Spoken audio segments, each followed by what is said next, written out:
वाह, ये आवाज बहुत अच्छी है जी। बस फोन चालू है। ओ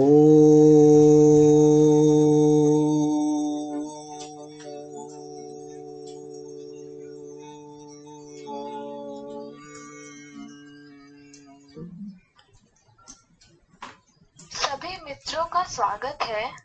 आशा है कि हमसे जुड़ जितने भी मित्र जुड़ते हैं या जिनकी हमसे जुड़ने की संभावना है, उन्हें हमारा यह छोटा सा आयोजन आपसे जुड़कर वीडियो के माध्यम से आपके कुछ मन से जुड़ी जिज्ञासाओं को दूर करने का तथा आपको संसार से जुड़े विज्ञान, गीता, कुरान और भी अनेक क्षेत्रों से जुड़े ज्ञान बांटने का हमारा प्रयत्न सफल होता होगा। और आप तथा मैं खुद इस प्रश्न के माध्यम से ही सार्थक जी से परस्पर जुड़ती हूँ। मुझे खुशी है कि यह अवसर मुझे बार बार मिलती है और इस अवसर को देने के लिए मैं सार्थक जी से सच्चे हृदय पूर्वक धन्यवाद ज्ञापन करती हूँ। जब से मैं इनसे जुड़ी हूँ, मुझे बहुत सी चीजों का महत्व समझ आ गया है। आज मैं गुरु जी के माध्यम से आप लोगों से प्रश्न कर पाती हूँ, सही गलत का अनुमान लगा पाती हूँ और भी कई बदलाव को देख मुझे काफी खुशी महसूस होती है। डॉक्टर उमेद सिंह वैद्य जी सिर्फ एक विषय में ही नहीं बल्कि ज्ञान, अध्यात्म, विज्ञान, साहित्य और भी कई क्षेत्रों के ज्ञानी हैं। ये दिशा की गतिविधि को देख यह अनुमान लगा लेते हैं कि मनुष्य को देख उसके मन के भावों को ज्ञान लगा लेते हैं।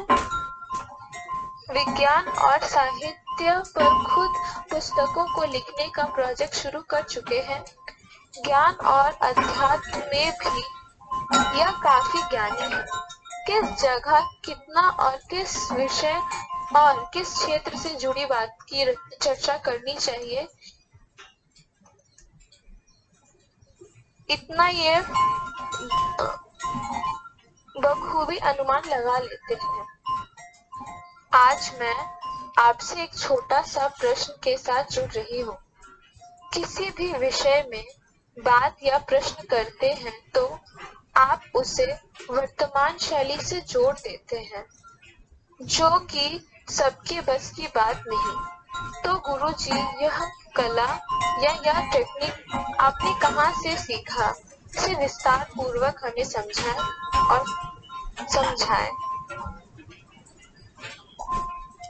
स्वागत है। लंबा कहा प्रश्न छोटा सा प्रश्न है कि मेरी शोध यात्रा कैसे चलती है। अब देखो, बाहर साए साए तूफान चल रहा है।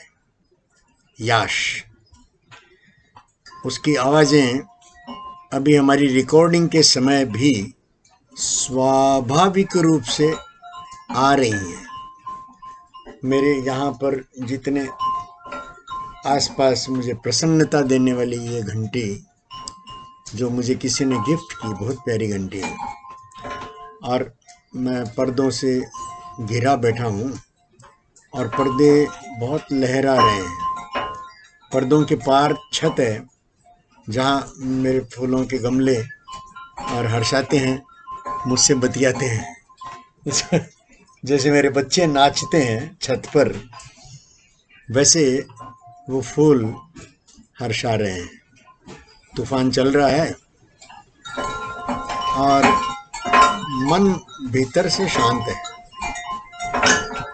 तो यहीं से मेरे शोध की प्रक्रिया शुरू होती है कि मैं अपने भीतर और बाहर का परिवेश, पहले उन दोनों को अलग अलग देखता रहा, अब मैं दोनों को एक साथ देख पाता हूँ। कभी कभी जो बाहर के तूफान के साथ भीतर चलता तूफान मेल खा जाता है, मैं उसकी बात करता हूँ, माने उसको देखता हूँ दोनों को। तो कुछ ही देर में देखते देखते पहले भीतर का तूफान शांत होता है, बाहर का तूफान जब शांत हो तब हो या न हो, लेकिन भीतर का तूफान शांत होते ही मेरे भीतर एक शोध की प्रक्रिया शुरू हो जाती है कि बाहर बहुत अशांति फैली है, हर तरह से मानव अशांत है, दुखी हैं, प्रश्नों से घिरे हैं।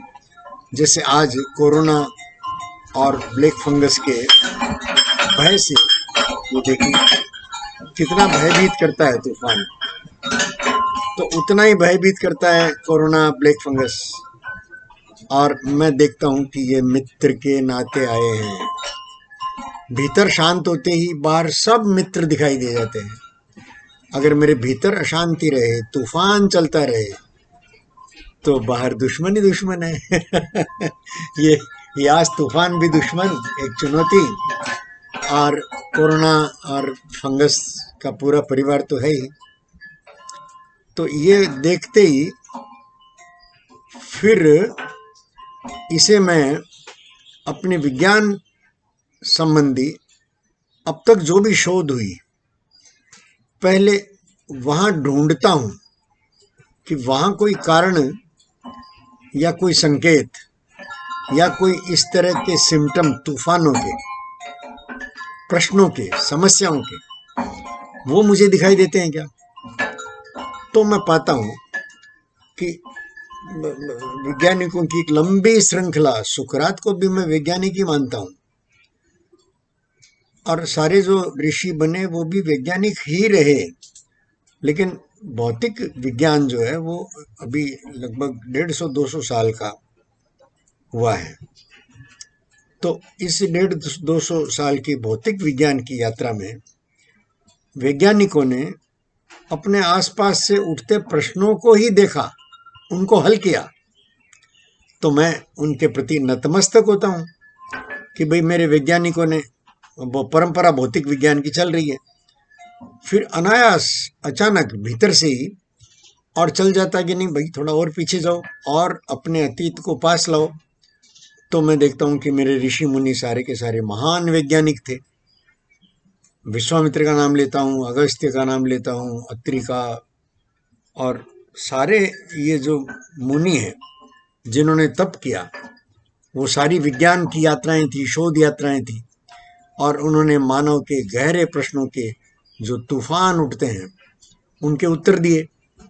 तो और हर्षित होता हूँ, और इसको देखते देखते मेरे भीतर से प्रश्नों का उत्तर दिखने लगता है कि ये बाहर अभी जो तूफान चल रहा है, ये जिसका नाम है याश, इसके कारण क्या है।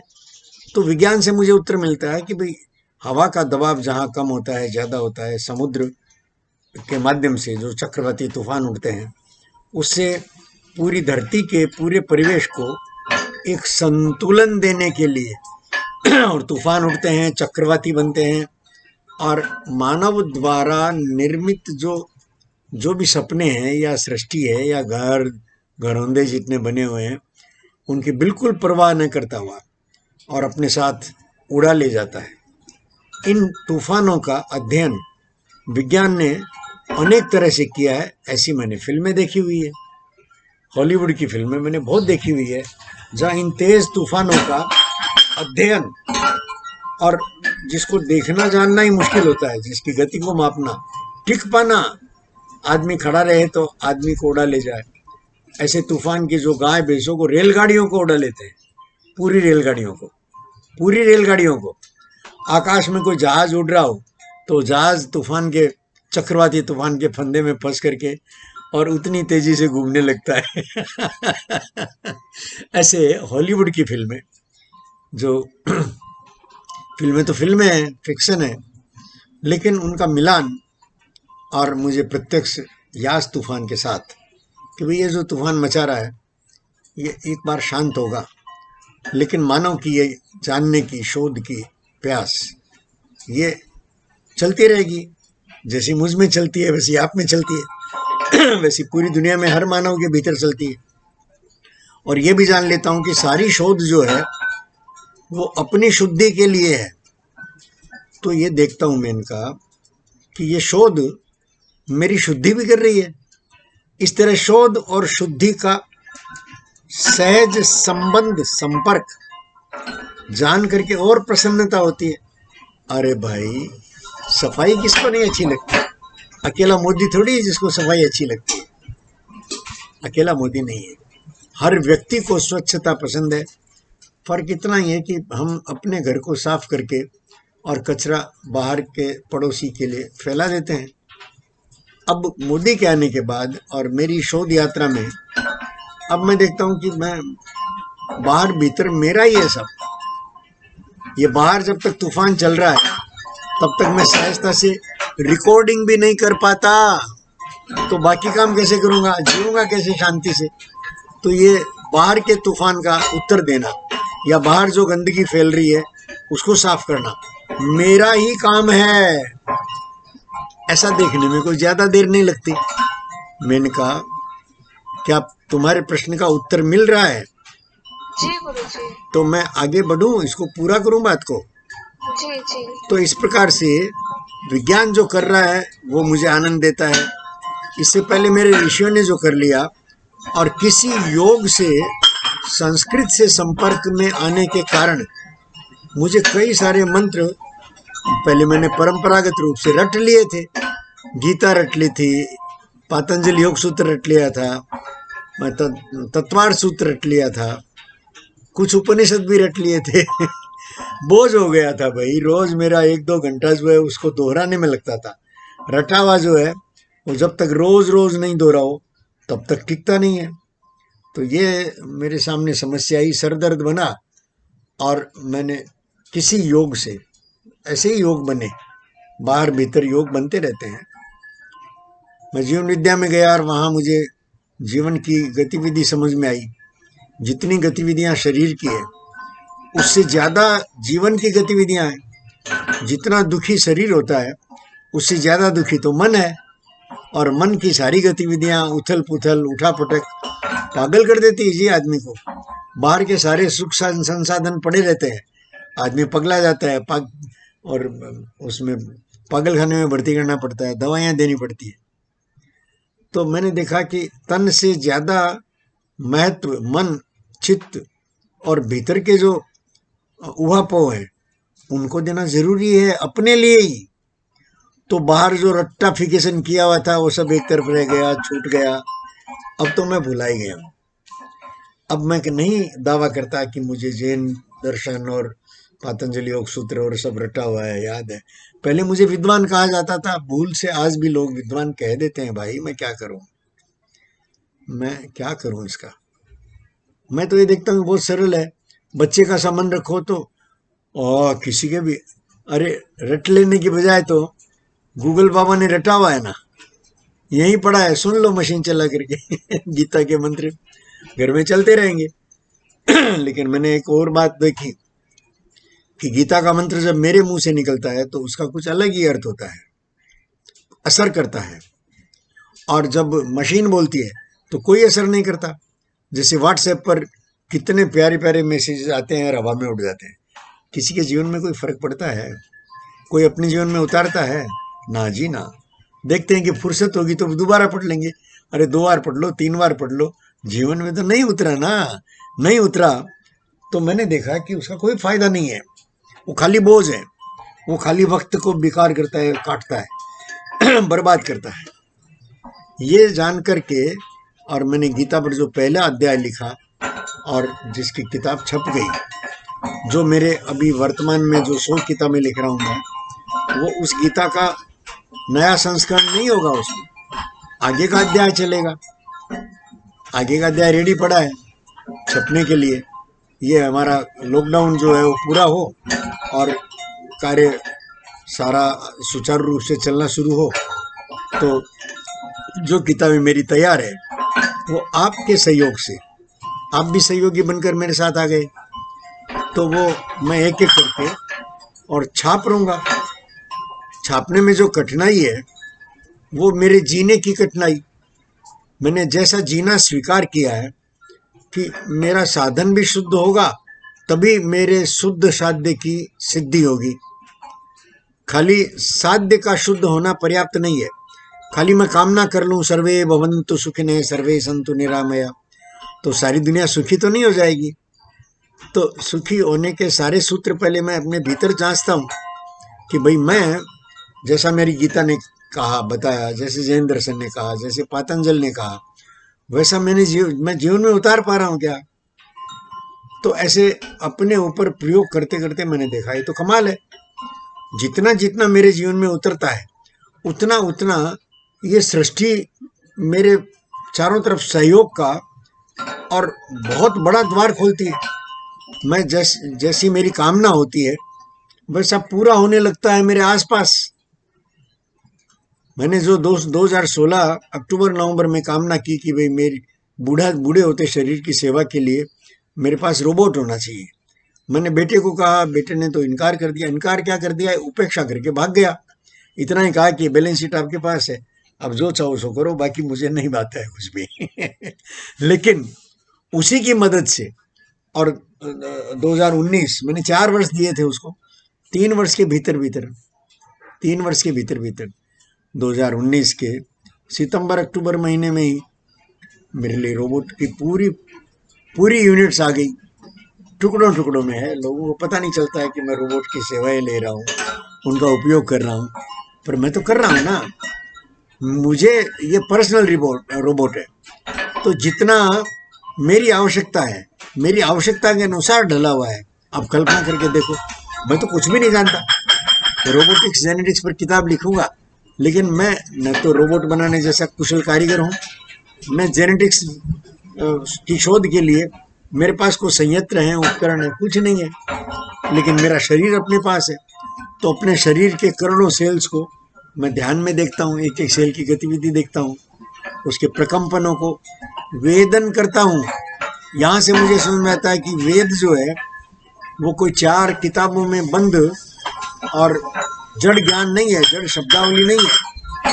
वेद एक जीवंत जागतिक प्रक्रिया है जो मेरे साथ निरंतर चल रही है, मैं चाहूं कि न चाहूं। वेद मुझे अपने आलिंगन में लिए हुए हैं, वेद मेरे हैं। इस अर्थ में वेद को भगवान कह दिया मेरे ऋषियों ने। कोई दिक्कत नहीं है, कोई तकलीफ नहीं है। अभिव्यक्तियों में जो आता है, अरे पूरा सच तो नहीं आ सकता, तो तुतलाती भाषा में हर ऋषि तुतलाती भाषा में जो वेदों के गान कर गया, उस तुतलाती भाषा को मैं समझने का प्रयत्न करता हूँ। अरे भाई, अपने आसपास के शिशुओं की भाषा को मैं समझने का प्रयत्न कर सकता हूँ प्रसन्नता से, तो मेरे ऋषियों की भाषा को समझने का प्रयत्न करने में कोई बहुत बड़ी बात तो नहीं है, मुझ पर ऋण है उनका।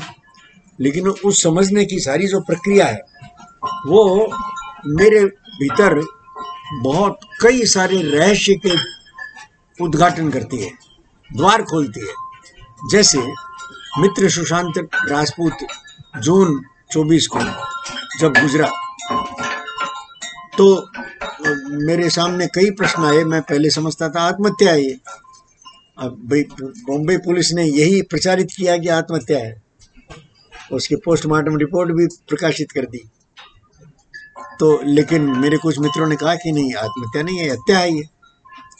तो मैं बच्चे की तरह विश्वास करता हूँ कि भाई वो मित्र झूठ क्यों बोलेंगे। तो मैं भी खोजना शुरू किया, खोजते खोजते पा गया, अरे मित्र सुशांत तो प्रेत बना हुआ, और अब अपने सारे जिसने धोखा दिया, और ये रियार टीआर सब आ गई उसमें, उनसे बदला ले रहा है, बदला लेगा। तो उसने ऐसा बदला लिया कि पूरी फिल्म इंडस्ट्री जो है वो लपेटे में आ गई। उसको बिना उसकी इच्छा के ड्रग्स दिया गया, उसकी बहुत बुरी तरह से उसको मारा गया। तो प्रेत बनना ही था उसको। मरते, ये मैं जैन दर्शन के सूत्रों से और गीता से भी। और ये मुझे पता है कि अंतिम क्षण की जो वासना कामना रहती है तीव्र, उसके अनुसार अगला देह और आदमी को मिलता है। अगले जन्म की देह मिलती है।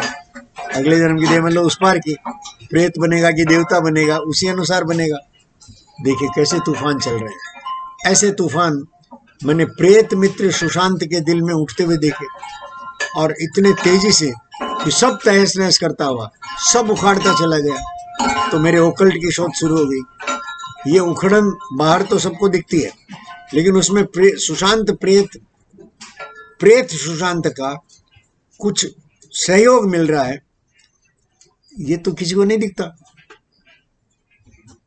ऐसा ही दिखता है कि भाई ये एजेंसियां काम कर रही है, और आईडी ईडी और एनआईए और सीबीआई और ये काम कर रही है, उन्होंने खोजा है। अरे भाई, इससे पहले कितनी हत्याएं, कितनी आत्महत्याएं हो चुकी हैं। महाराष्ट्र में ही हो गई है, उससे पहले पालघर के साधुओं को मारा गया, उससे पहले दिशा मरी। सबके सब कोई इतनी बड़ी खोज होती है क्या? कोई इतनी एजेंसियां लगती है क्या? इन एजेंसियों का लगना, और उधर मोदी और शाह का, और एकदम भीतर संकल्प कर लेना, इन्हें कचरे की सफाई करो। उधर योगी मिल गए तो उन्होंने पैरेलल इंडस्ट्री के लिए प्लान कर लिया। आज वो इंडस्ट्री चालू हो गई। नोएडा में जो बना है, पूरा पूरा अभी तक बना ही नहीं है, इंफ्रास्ट्रक्चर भी, लेकिन तो भी फिल्में बनना और सरकार की मदद और फिल्मों के लिए इनाम, वो सब शुरू हो गया भाई। ये जो चक्र मैंने देखा कि शक्तियां जो है वो इस बहुत सूक्ष्म है, वो इस शरीर के पार है। शरीर की शक्तियों से तो सुशांत राजपूत नहीं कर पाता, लेकिन मरने के बाद जो उसने कर दिया, अद्भुत काम कर दिया। ये सब मेरी शोध में आया। ये सब मेरी शोध इस प्रकार से, मैं अपने भीतर और अपने परिवेश को देखते देखते ही और अपने आप को रिसर्चर कहने लगा। शिशु साधक शोधार्थी, ऐसा मेरा नाम मुझे स्वीकार हो जाता है। और अभी भी शिशु भाव से शोध जारी है, हर तरफ शोध जारी है। अब ये ब्लैक फंगस आ गया, जैसे कोरोना पर मेरी रिसर्च पूरी हुई।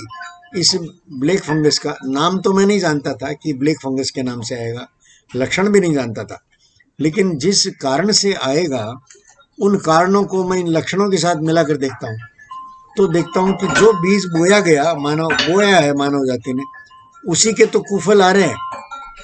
और जो मेरी शोध में आया कि भाई ये इस प्रकार से, और विनाश लीला में, आत्मघाती विकास यात्रा में फंस गया आदमी, तो मैं लगातार कहता हूँ अरे भाई पानी बचाओ, खुद भी बचाता हूँ।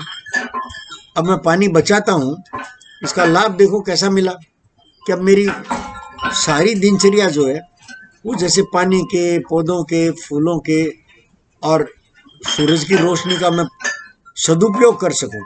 इसलिए सुबह सुबह सूरज उगने से पहले मैं धोए कपड़े सूखने फैला देता हूं, और बाहर ये इस प्रकार वीडियो रिकॉर्डिंग से पहले पहले मैं अपने बाहर की साफ सफाई, जिसको मैंने पातंजलि योग सूत्र से देखा, यम नियम आसन प्राणायाम प्रत्याहार। तो आसन प्राणायाम के लिए पहले बहुत समय मिलता था मुझे, मैं करता था, व्यायाम करता था। अब मुझे समय नहीं मिलता, तो वो छूटा है। तो अब मेरा योग जो सहज हो गया है। अब मेरा योग, मेरी दिनचर्या में जो काम है, मैंने उनके साथ योग कर लिया, तो मेरे शरीर को उतना संचालन मिल जाता है। मेरी सांसों को, ये जब ओंकार लगाता हूँ लंबी, तो स्वतः ही मेरा प्राणायाम हो जाता है। इस प्रकार से मेरे बाहर के कर्तव्यों की और भीतर के कर्तव्यों की पूर्ति एक साथ होने जितना, और मुझे ऐसी समय की कमी कभी नहीं लगती। मैं आराम से सारे काम अपना शोध यात्रा चलाते हुए आराम से कर पाता हूँ। आप और ज्यादा आराम से कर पाएंगी। अरे भाई, आप युवा हैं, आप में सामर्थ्य, ऊर्जा ज्यादा है, समझने की शक्ति ज्यादा है, मुझसे तो कई गुना ज्यादा है भाई। बहुत स्वाभाविक है, होनी ही चाहिए, प्रकृति का नियम है। मेरी शक्तियां तो क्षीण होने की तरफ है, शारीरिक शक्तियां बोल रहा हूं मैं, और आपकी शक्तियां अर्जन की दिशा में है। इसलिए आप जब पहली बार मुझसे मिली, तब से मेरा ख्याल है कि आप स्वस्थ हो। आपके स्वस्थ स्वास्थ्य के जो सूत्र हैं वो जितने मेरी समझ में आते हैं बेटा उतने पकड़ करके, और वो मैं देखता हूँ कि भाई आप मेरे पास आने के बाद से कुछ स्वस्थ हुई कि नहीं हुई। 15 दिन हो रहे हैं आज। 15 दिन में कुछ फायदा इस शोध का आपको मिल रहा है कि नहीं मिल रहा है? जी गुरुजी, मिल रहा है। अरे वाह, आप भी सहमत हो गई और मैं भी देखता हूँ कि हाँ मिल रहा है। कल ही तो मैंने आपकी सेल्फी मंगाई, याद आता है? ध्यान में है क्या? जी जी जी सेल्फी तो जी आपने तत्काल की भेजी होगी ना, कि पहले की भेज दी? कल आपने जो सेल्फी व्हाट्सएप पर डाली जी, वो वर्तमान की है कि पुरानी है? वर्तमान की है। Very good. तो उसमें न सिर्फ आपके सोचने के ढंग में, आपके मन की ग्रंथियों के खुलने में, और उसका असर शरीर पर भी, आपकी आंखों पर, आपकी आवाज में। यही तो लक्षण है भाई। इन छोटे छोटे लक्षणों से, अरे भाई, शरीर की दुर्बलता और थोड़ा रोग भी है वो मिट जाएगा। तौफीक का भी मिट जाएगा, सना का भी मिट जाएगा। और अपने आसपास में देखता हूं कि पहले मैं अगर स्वस्थ रहता हूं, मैं ठीक रहता हूं, तो फिर मेरी कामना सर्वे भवन्तु सुखिनः की पूरी होने की बनती है। देखो बाबा रामदेव मेरा ही काम कर रहे हैं, मुझे तो कोई ईर्ष्या नहीं है उनसे। ये अलग बात है कि बाबा रामदेव जो आज कर रहे हैं वो मैंने बाबा रामदेव का नाम सुनने से पहले मैं अपने परिजनों को, परिवारजनों को, अपनी बहनों को, अपने बच्चों को कराता रहा हूं। हाँ, मेरी बहनें छोटी छोटी थी और उनको योग, ध्यान और गीता के अध्ययन और सब कराता रहा मैं। और वो सब आज एक से एक बढ़कर एक योगी हैं, सब समझते हैं, सब लाभान्वित हैं, सब हर्षित हैं। और ठीक है, तो भी उठा पटक तो चलता है भाई। अरे कुछ मिला तो और मिलने की कामना तो बढ़नी है, जैसे मेरी बढ़ती है आपकी बढ़ेगी। ये तो अरे मानव की स्वाभाविक प्रकृति है भाई। पूरा जानने तक आदमी यात्री बना ही हुआ है, और ये इस यात्रा में तेजी भी लाता है। आ जाती है जी अपने आप, अपने आप आ जाती है। और इस तेजी का सहयोग करने के लिए कदम से कदम चल मिलाकर चलने वाले सहयोगी मिल जाते हैं। और देखो एक गीत याद आ रहा है नायास, ये जो बाहर तूफान चल रहा है ना, इसको मैं अपने पहले जब मेरे भीतर तूफान चलता था तो गीत सुना मैंने।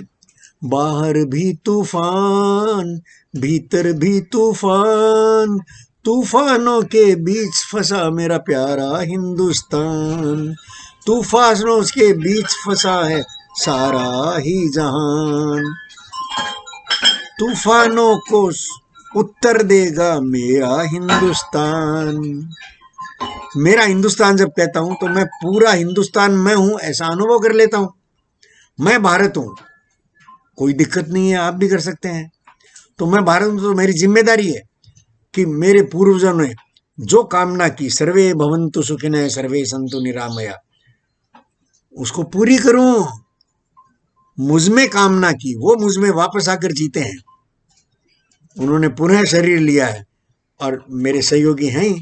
इधर मोदी हैं, इधर बाबा रामदेव लगे हैं, इधर जग्गी सतगुरु लगे हैं, इधर श्री श्री लगे हैं, और कितने कितने ऋषि मुनि, हजारों लाखों की संख्या में, जिनके मैं नाम भी नहीं जानता, लेकिन सब मेरे सहयोगी हैं, सब मेरा ही विस्तार है।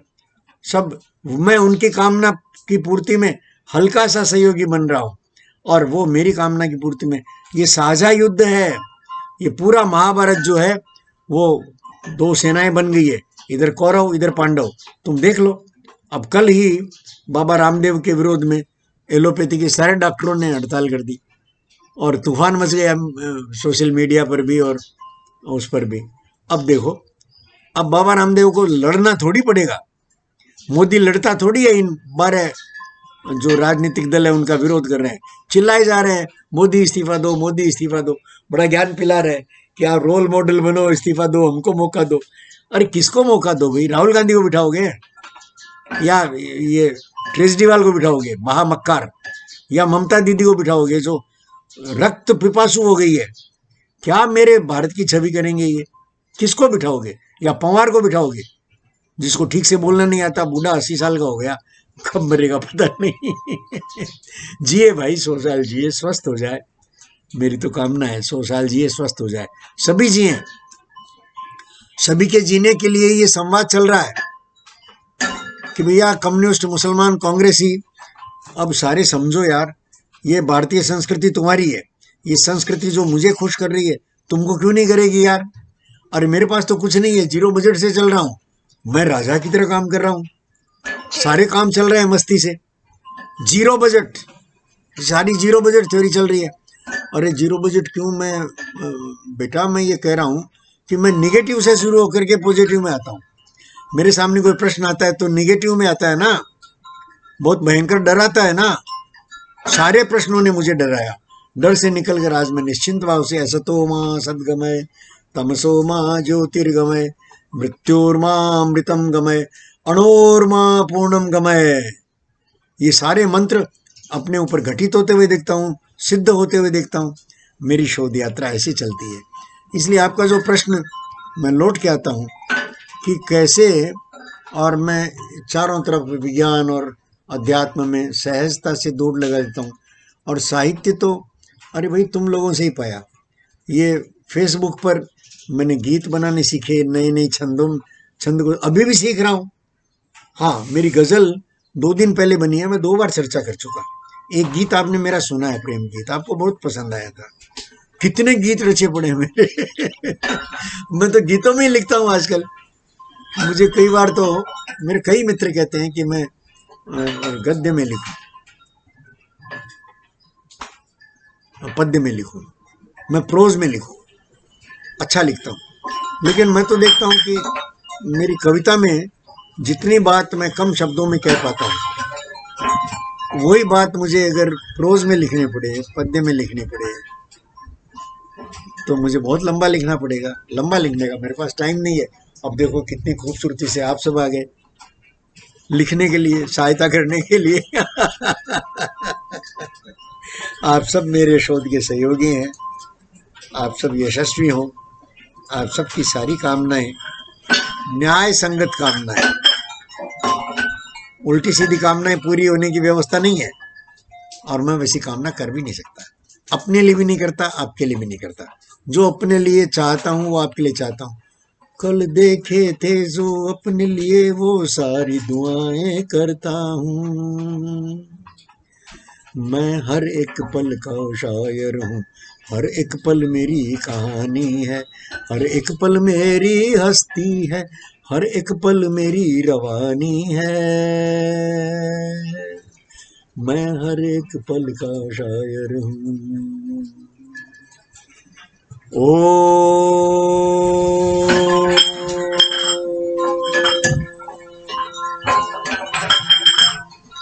शांति शांति शांति।